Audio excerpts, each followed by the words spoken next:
Hello, good evening friend. Tusi Haldar ব্লগে আপনাদের সকলকে স্বাগত। আজকে আমি আপনাদের সামনে নিয়ে এসেছি ম্যাঙ্গো মিল্ক শেক রেসিপি। তো ম্যাঙ্গো মিল্ক শেক রেসিপি বানাতে গেলে যা যা প্রয়োজন, তো আমি সেই ইনগ্রিডিয়েন্টসগুলো নিয়ে নিয়েছি।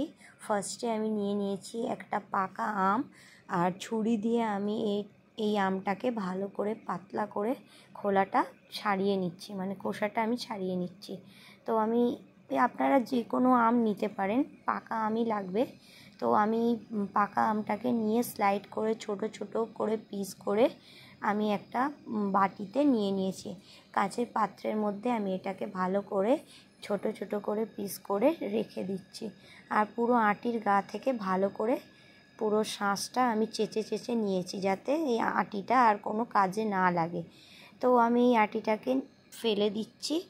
আর তারপরে আমি এই বাটির এই আমগুলোকে নিয়ে নিয়েছি, আর একটা মিক্সিং জার নিয়ে নিয়েছি, মানে মিক্সারের বাটিটা। তো ওর মধ্যে আমি দিয়ে দিয়েছি গোটা একটা পাকা আমের যে টুকরোগুলো সেগুলো, আর দিয়ে দিচ্ছি এই যে নিয়ে নিয়েছিলাম চিনি। তো আমি এর মধ্যে দিয়ে দিলাম চিনি।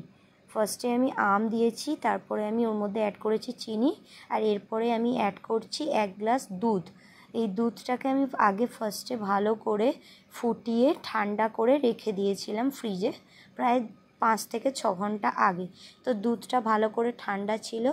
আর আমি নিয়ে নিয়েছি এর মধ্যে কাজু বাদাম, এই যে দেখছেন, এই যে টুকরো টুকরো করে কিমা করা, এইগুলো হচ্ছে। আবার আপনার এর মধ্যে রয়েছে কাজু বাদাম কুচি, রয়েছে চীনা বাদাম কুচি, রয়েছে আমন্ড কুচি, আর কিশমিশ কুচি। তো আমি এটাও নিয়ে এই মিক্সিং জারের মধ্যে দিয়ে দিলাম।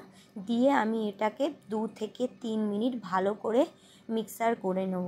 তো আমি এই 2 থেকে 3 মিনিট এই মিক্সিং জারে আমি এটাকে ভালো করে মিক্সার করে নেওয়ার পরে আপনাদের সামনে প্রস্তুত করব ম্যাঙ্গো মিল্ক শেক।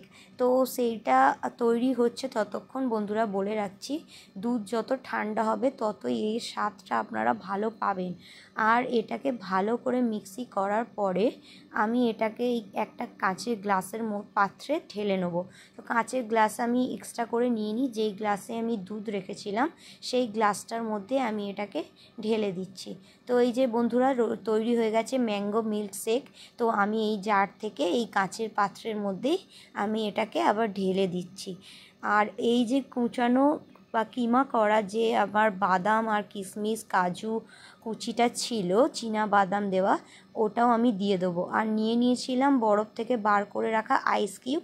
তো এই আইস কিউবগুলোও আমি এই ম্যাঙ্গো মিল্ক শেকে দিয়ে দিলাম, এবং ওপর থেকে দিয়ে দিলাম এই বাদাম, চীনা বাদাম, কাজু বাদাম, কিশমিশ আর আমন্ড কুচিটা।